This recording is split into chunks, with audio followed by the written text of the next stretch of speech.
Prophets and Kings by Ellen G. White. Chapter 21. Elisha's Closing Ministry. Called to the prophetic office while Ahab was still reigning, Elisha had lived to see many changes take place in the kingdom of Israel. Judgment upon judgment had befallen the Israelites during the reign of Hazael the Syrian, who had been anointed to be the scourge of the apostate nation.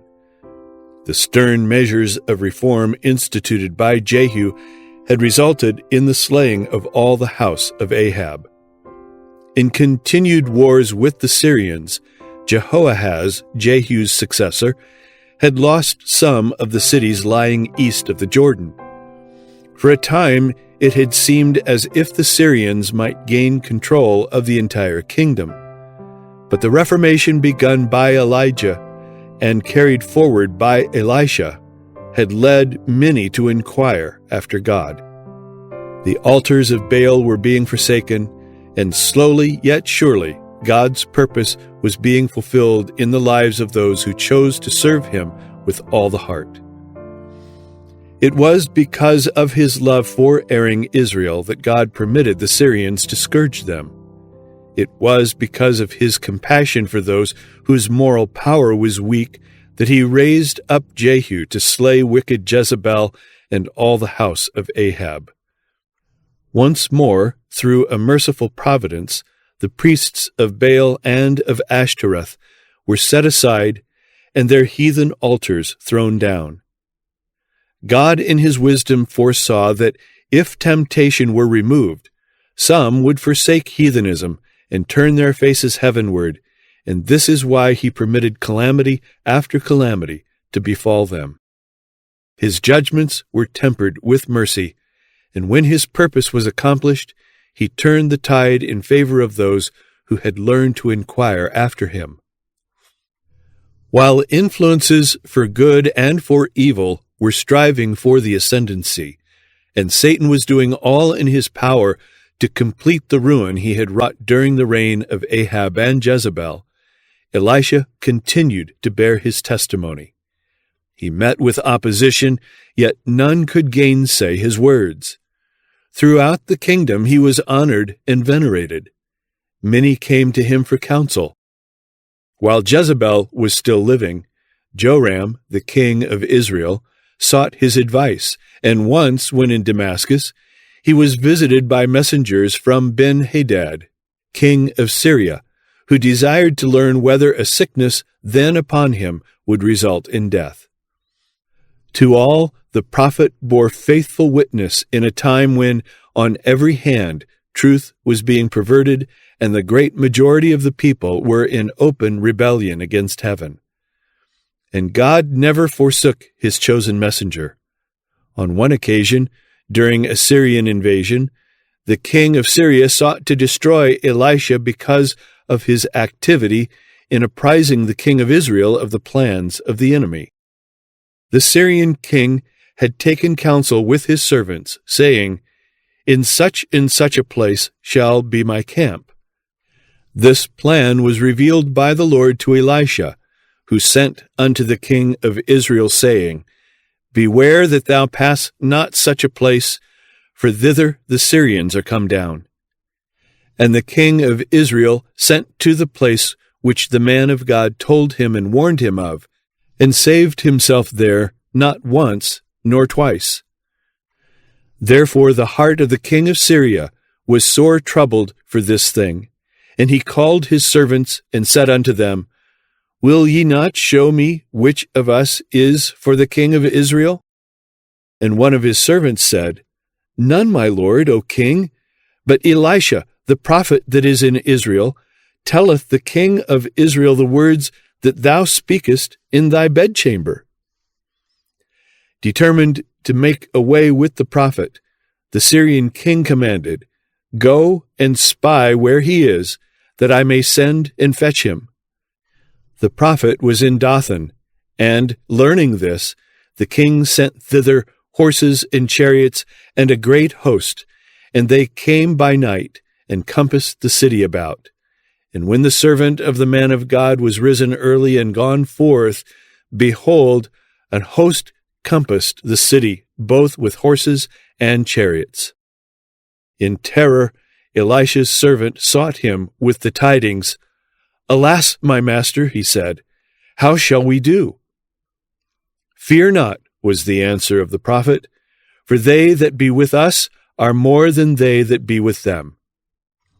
And then, that the servant might know this for himself, Elisha prayed and said, "Lord, I pray thee, open his eyes that he may see."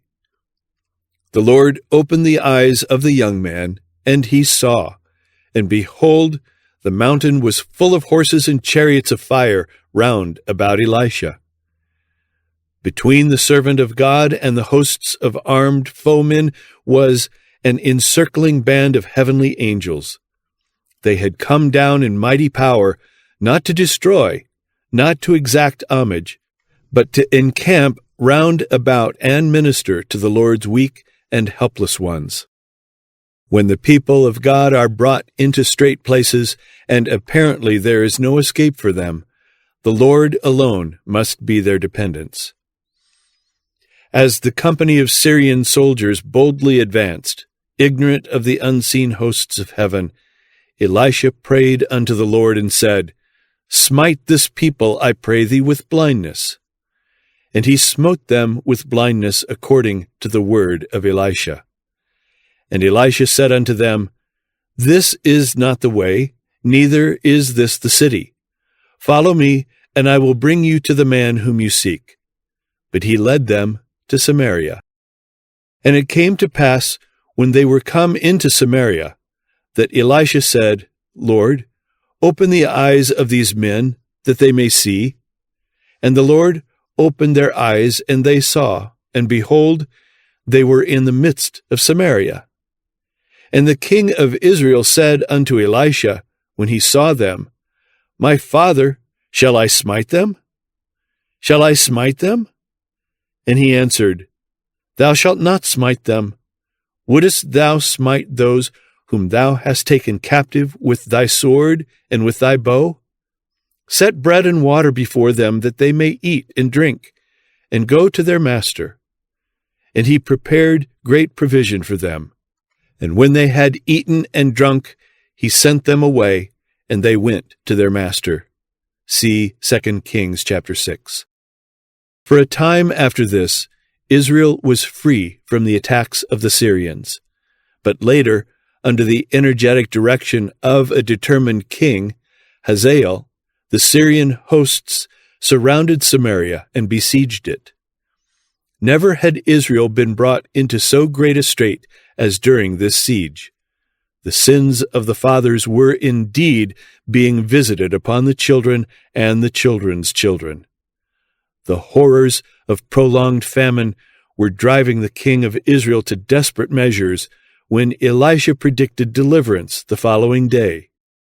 As the next morning was about to dawn, the Lord made the host of the Syrians to hear a noise of chariots and a noise of horses, even the noise of a great host. And they, seized with fear, arose and fled in the twilight, leaving their tents and their horses and their asses, even the camp as it was, with rich stores of food. They fled for their life, not tarrying until after the Jordan had been crossed.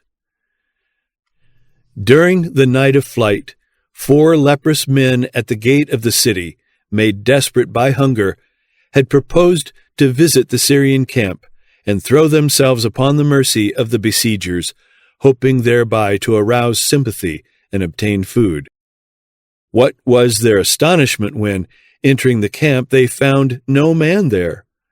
With none to molest or forbid, they went into one tent and did eat and drink, and carried thence silver and gold and raiment, and went and hid it, and came again and entered into another tent, and carried thence also, and went and hid it. Then they said one to another, "We do not well. This day is a day of good tidings, and we hold our peace." Quickly they returned to the city with the glad news. Great was the spoil, So abundant were the supplies that on that day a measure of fine flour was sold for a shekel, and 2 measures of barley for a shekel, as had been foretold by Elisha the day before. Once more, the name of God was exalted before the heathen, according to the word of the Lord through his prophet in Israel. See 2 Kings 7, verses 5 to 16. Thus the man of God continued to labor from year to year, drawing close to the people in faithful ministry, and in times of crisis standing by the side of kings as a wise counselor. The long years of idolatrous backsliding on the part of rulers and people had wrought their baleful work. The dark shadow of apostasy was still everywhere apparent, yet here and there were those who had steadfastly refused to bow the knee to Baal. As Elisha continued his work of reform, many were reclaimed from heathenism, and these learned to rejoice in the service of the true God. The prophet was cheered by these miracles of divine grace, and he was inspired with a great longing to reach all who were honest in heart. Wherever he was, he endeavored to be a teacher of righteousness. From a human point of view, the outlook for the spiritual regeneration of the nation was as hopeless as is the outlook today before God's servants who are laboring in the dark places of the earth. But the Church of Christ is God's agency for the proclamation of truth. She is empowered by him to do a special work, and if she is loyal to God, obedient to his commandments, there will dwell within her the excellency of divine power. If she will be true to her allegiance, there is no power that can stand against her. The forces of the enemy will be no more able to overwhelm her than is the chaff to resist the whirlwind. There is before the church the dawn of a bright, glorious day, if she will put on the robe of Christ's righteousness, withdrawing from all allegiance to the world. God calls upon his faithful ones who believe in him to talk courage to those who are unbelieving and hopeless. Turn to the Lord, ye prisoners of hope. Seek strength from God, the living God. Show an unwavering, humble faith in his power and his willingness to save. When in faith we take hold of his strength, he will wonderfully change the most hopeless, discouraging outlook. He will do this for the glory of his name. So long as Elisha was able to journey from place to place throughout the kingdom of Israel, he continued to take an active interest in the upbuilding of the schools of the prophets. Wherever he was, God was with him, giving him words to speak and power to work miracles. On one occasion, the sons of the prophets said unto Elisha, Behold now, the place where we dwell with thee is too strait for us. Let us go, we pray thee, unto Jordan, and take thence every man a beam, and let us make us a place there where we may dwell. 2 Kings 6, verses 1 and 2. Elisha went with them to Jordan, encouraging them by his presence, giving them instruction, and even performing a miracle to aid them in their work. As one was felling a beam, the axe head fell into the water, and he cried and said, Alas, master, for it was borrowed. And the man of God said, Where fell it? And he showed him the place. And he cut down a stick, and cast it in thither, and the iron did swim. Therefore said he, Take it up to thee. And he put out his hand and took it. Verses 5 to 7. So effectual had been his ministry, and so widespread his influence, that as he lay upon his deathbed, even the youthful king Joash, an idolater with but little respect for God, recognized in the prophet a father in Israel, and acknowledged that his presence among them was of more value in time of trouble than the possession of an army of horses and chariots. The record reads, "Now Elisha was fallen sick, of his sickness whereof he died. And Joash, the king of Israel, came down unto him, and wept over his face, and said, O my father, the chariot of Israel, and the horsemen thereof." 2 Kings 13, verse 14. To many a troubled soul in need of help, the prophet had acted the part of a wise, sympathetic father. And in this instance, he turned not from the godless youth before him, so unworthy of the position of trust he was occupying, and yet so greatly in need of counsel. God, in his providence, was bringing to the king an opportunity to redeem the failures of the past and to place his kingdom on vantage ground. The Syrian foe, now occupying the territory east of the Jordan, was to be repulsed. Once more the power of God was to be manifested in behalf of erring Israel. The dying prophet bade the king, "Take bow and arrows." Joash obeyed. Then the prophet said, "Put thine hand upon the bow." Joash put his hand upon it, and Elisha put his hands upon the king's hands. And he said, "Open the window eastward, toward the cities beyond the Jordan in possession of the Syrians." The king, having opened the latticed window, Elisha bade him shoot. As the arrow sped on its way, the prophet was inspired to say, "The arrow of the Lord's deliverance, and the arrow of deliverance from Syria, for thou shalt smite the Syrians in Aphek, till thou have consumed them." And now the prophet tested the faith of the king. Bidding Joash take up the arrows, he said, "Smite upon the ground." Thrice the king smote the ground, and then he stayed his hand. "Thou shouldest have smitten 5 or 6 times, Elisha exclaimed in dismay. "Then hadst thou smitten Syria till thou hadst consumed it, whereas now thou shalt smite Syria but thrice." 2 Kings 13, verses 15 to 19. The lesson is for all in positions of trust. When God opens the way for the accomplishment of a certain work and gives assurance of success, the chosen instrumentality must do all in his power to bring about the promised result. In proportion to the enthusiasm and perseverance with which the work is carried forward will be the success given. God can work miracles for his people only as they act their part with untiring energy. He calls for men of devotion to his work, men of moral courage, with ardent love for souls, and with a zeal that never flags. Such workers will find no task too arduous, no prospect too hopeless.